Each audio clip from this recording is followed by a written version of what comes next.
Di video kali ini kita akan membahas sebuah drama asal Korea yang berjudul Squid Game. Drama ini mengisahkan tentang sebuah permainan bertahan hidup dengan hadiah uang 45,6 miliar won untuk siapapun yang bisa bertahan sampai di babak terakhir. Terdapat 456 pemain yang datang dari berbagai daerah di Korea dan masing-masing memiliki hutang yang cukup banyak. Oleh sebab itulah, dalam permainan itu mereka rela melakukan apapun agar bisa bertahan dan mendapatkan hadiahnya. Tanpa berlama-lama lagi, yuk langsung aja kita ke alur ceritanya. Film diawali dengan diperlihatkan seorang duda bernama Gi-hun. Ia bekerja serabutan dan menjadi beban bagi ibunya yang sudah tua. Karena hal itu juga, istrinya meninggalkannya dan menikah dengan lelaki lain.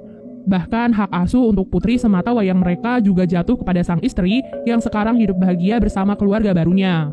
Dengan semua kesialan dalam hidupnya, Gi-hun mencoba menjadi ayah yang baik di hari ulang tahun putrinya. Ia nekat mengambil uang ibunya untuk dilipat gandakan dalam sebuah perjudian. Beruntungnya, ia berhasil memenangkan perjudian itu dan mendapatkan uang yang cukup banyak. Namun begitu keluar dari arena perjudian, ia langsung dikejar oleh para rentenir yang ingin menagih hutang pada Gi-hun. Melihat segerombolan rentenir itu, Gi-hun pun segera kabur untuk menyelamatkan uang-uangnya. Namun sayangnya, ia tetap tertangkap. Ia mencoba bernegosiasi dan akan membayar separuh hutangnya dengan hasil kemenangannya hari ini. Namun saat ia memeriksa uangnya, ternyata semua uangnya telah hilang.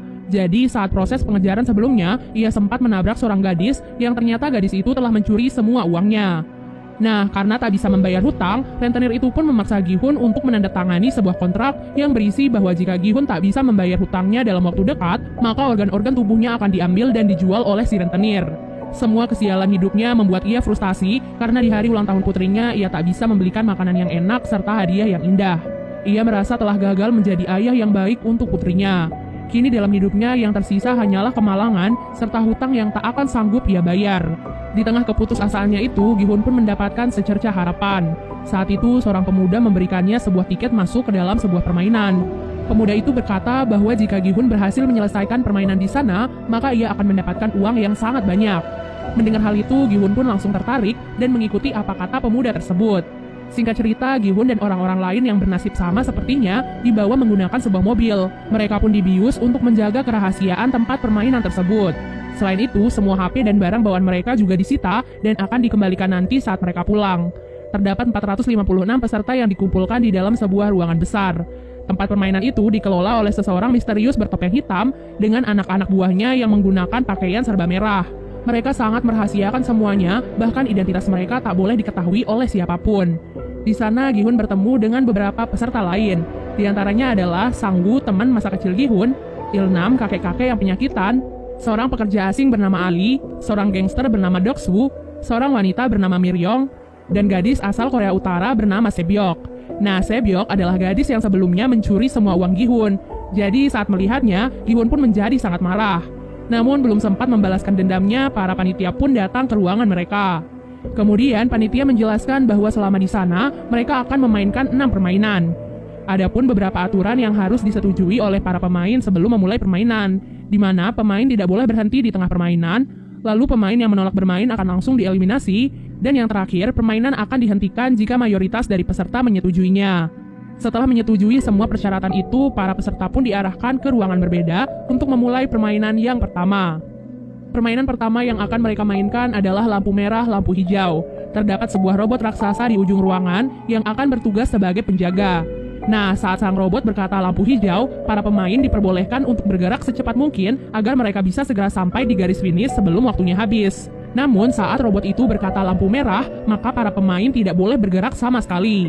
Karena jika ketahuan oleh si robot, maka mereka akan langsung dieliminasi. Terdengar cukup simpel ya, namun kenyataan yang sebenarnya jauh lebih mengerikan. Bagaimana tidak, maksud dieliminasi dari permainan bukan hanya sekedar dikeluarkan, tapi ditembak hingga tewas. Peluru datang dari berbagai sudut. Semuanya telah diatur agar langsung menembak siapapun yang bergerak selama lampu merah. Karena hal itu, para peserta pun terkejut dan mulai berhamburan di arena permainan. Sayangnya, tindakan itu bukannya membantu mereka, melainkan membuat mereka semua mati sia-sia. Gi-hun dan beberapa pemain yang masih tersisa terpaksa harus terus menyelesaikan permainan meskipun mereka harus melihat ratusan mayat yang tergeletak tak terurus di sekitar mereka. Mereka harus tetap berkonsentrasi agar bisa segera sampai di garis finish dengan aman dan tidak kehabisan waktu. Mereka yang sudah melewati garis finish sebelum waktu habis akan dinyatakan lolos dari permainan pertama dan berhak melaju ke permainan selanjutnya. Gi-hun yang sebelumnya tertinggal mencoba untuk berlari sekencang mungkin di detik-detik terakhirnya. Namun sayangnya ia malah terpeleset dan hampir jatuh. Beruntungnya Ali yang berada di belakang Gi-hun berhasil menarik bajunya sehingga ia bisa bertahan dan akhirnya lolos dari permainan pertama. Sedangkan mereka yang masih tersisa karena kehabisan waktu langsung dinyatakan kalah dan ditembaki satu persatu. Setelah menyelesaikan permainan pertama, para peserta pun kembali dikumpulkan di kamar mereka. Dari 456 peserta, kini hanya tersisa 201 peserta saja. Para peserta yang masih tersisa sangat ketakutan karena apa yang terjadi di permainan pertama. Alhasil, mereka pun sepakat untuk menyudahi semua itu dengan melakukan voting. Sebelum melakukan voting, panitia mengingatkan kepada mereka bahwa kini hadiah yang terkumpul sudah mencapai lebih dari 25 miliar. Hal itu diakumulasikan dengan jumlah para peserta yang telah gugur. Dan jika mereka memilih untuk berhenti dari permainan ini, maka mereka akan dipulangkan tanpa membawa uang sepeser pun. Hal itu tentu membuat mereka semua menjadi goyah. Namun pada akhirnya dengan selisih 1 suara saja, mereka pun sepakat untuk menyudahi permainan tersebut.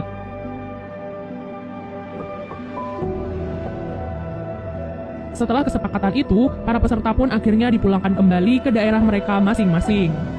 Keesokan harinya, Gi-hun memutuskan untuk pergi ke kantor polisi dan melaporkan sindikat permainan yang kejam sebelumnya. Ia pun menceritakan semua kejadiannya sejak awal mereka dibawa sampai kembali dipulangkan. Polisi yang mendengar semua ceritanya hanya bisa tertawa. Kemudian, Gi-hun pun memberikan tiket permainan yang sebelumnya ia dapatkan dari pemuda misterius sebelumnya. Di sana terdapat sebuah nomor telepon yang bisa dihubungi. Namun ketika si polisi mencoba mengkonfirmasi nomor itu, yang mengangkatnya malah seorang wanita biasa. Hal itu pun membuat polisi marah kepada Gi-hun dan menganggapnya telah gila. Tak lama kemudian, seorang polisi bernama Junho baru saja tiba di kantor polisi tersebut. Entah apa alasannya, ia terlihat tertarik dengan tiket permainan yang dibawa oleh Gi-hun. Ia bahkan meminta identitas Gi-hun pada para polisi yang mendengarkan cerita Gi-hun sebelumnya. Junho sepertinya mengetahui sesuatu yang janggal dari permainan tersebut. Tak disangka, ia juga memiliki tiket yang sama persis dengan milik Gi-hun. Tiket itu diketahui milik kakaknya yang sudah lama menghilang. Junho pun merasa bahwa kakaknya pasti ada di tempat permainan tersebut.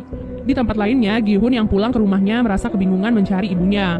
Ternyata ibu Gi-hun saat ini dirawat di rumah sakit karena menderita penyakit diabetes akut. Bahkan dokter menyarankan kepadanya untuk segera melakukan operasi. Namun sang ibu justru memilih untuk pulang karena tak sanggup membayar biaya pengobatan di rumah sakit. Hal itu pun membuat Gi-hun sedih dan kecewa pada dirinya sendiri. Ia bahkan nekat meminjam uang pada mantan istrinya demi bisa membayar biaya pengobatan ibunya. Namun yang ia dapatkan malah hinaan dari suami baru mantan istrinya yang juga bahkan melarangnya untuk mendekati putri kandungnya sendiri. Hal itu pun tentu membuat Gi-hun marah dan langsung menghajar lelaki tersebut. Kini Gi-hun pun sadar bahwa apa yang dikatakan panitia permainan itu benar adanya. Dunia luar jauh lebih kejam dari apa yang terjadi di dalam sana. Mereka akan tetap dikejar hutang dan mati di tangan rentenir. Semua kenyataan pahit dunia pun membuat Gi-hun dan yang lainnya tertarik untuk masuk lagi ke dalam arena permainan. Pada malam harinya, mereka semua pun berkumpul dan dijemput seperti saat pertama kali ikut serta. Namun, kini yang berbeda adalah mereka bisa lebih mempersiapkan diri karena sudah tahu apa yang akan terjadi di dalamnya.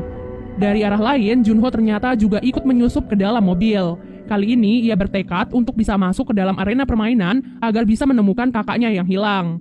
Ia pun menghajar seorang panitia dan mengambil kostumnya agar ia bisa menyamar tanpa diketahui oleh siapapun.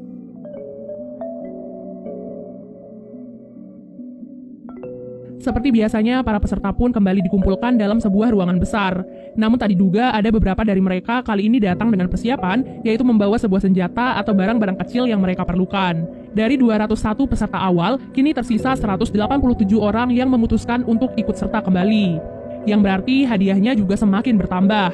Di waktu yang sama, Junho yang kebingungan juga kini harus menyamar menjadi panitia di dalam aula permainan tersebut.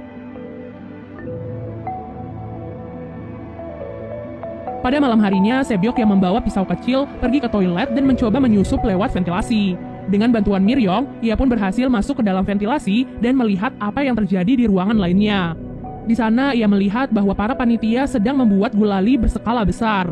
Namun, ia tak tahu apa yang akan dilakukan dengan semua gula tersebut. Keesokan harinya, para peserta pun bersiap dan dikumpulkan untuk memainkan permainan yang kedua.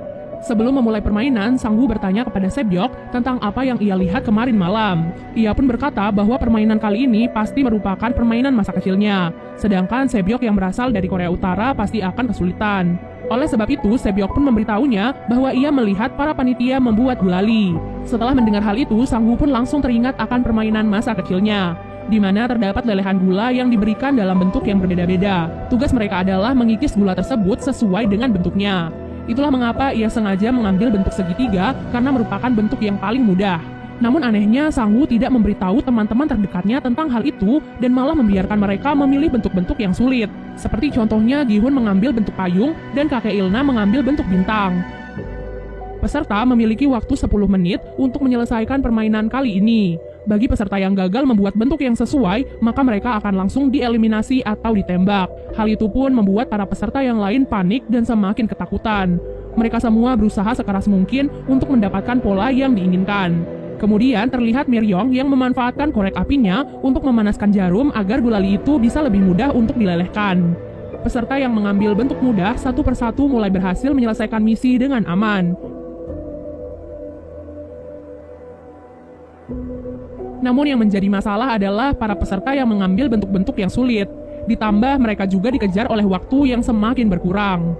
Dalam proses permainan itu, Junho pun mulai dicurigai oleh panitia lain karena ia terlihat kebingungan dan seperti tidak mengetahui tugasnya di sana. Di menit-menit terakhir, Gi-hun pun mendapatkan ide cemerlang agar ia bisa menyelesaikan misi dengan cepat. Saat itu, ia melihat bahwa gulali mereka telah memiliki polanya. Jadi yang harus mereka lakukan adalah menjilati gulali itu sampai bisa dipisahkan dari polanya tersebut. Hal itu adalah cara tercepat yang bisa mereka lakukan saat ini jika ingin selamat. Para peserta yang melihat Gi-hun pun langsung mengikuti triknya. Tak disangka hal itu pun sangat membantu mereka sehingga beberapa peserta termasuk Gi-hun dan kakek Ilnam berhasil menyelesaikan misi dengan aman. Namun ada seorang peserta yang gagal mencoba melawan seorang panitia. Oleh sebab itu, panitia yang lain pun langsung menembak peserta yang lain agar mereka tidak memiliki kesempatan untuk melawan. Peserta itu pun menodongkan pistol ke arah panitia tersebut dan memintanya untuk melepaskan topeng. Namun begitu ia melepaskan topengnya, ia pun langsung ditembak oleh penyelenggara permainan. Jadi semua panitia di sana telah memiliki perjanjian bahwa mereka dilarang membuka topeng atau identitas mereka di dalam aula permainan, kecuali saat mereka berada di dalam kamar dan sendirian. Semua itu dilakukan untuk menjaga semua kerahasiaan dari permainan tersebut. Dan part 1 pun akhirnya selesai. Siapa ya kira-kira dalang dari permainan ini? Dan apa ya kira-kira yang akan terjadi selanjutnya pada Gi-hun dan yang lainnya?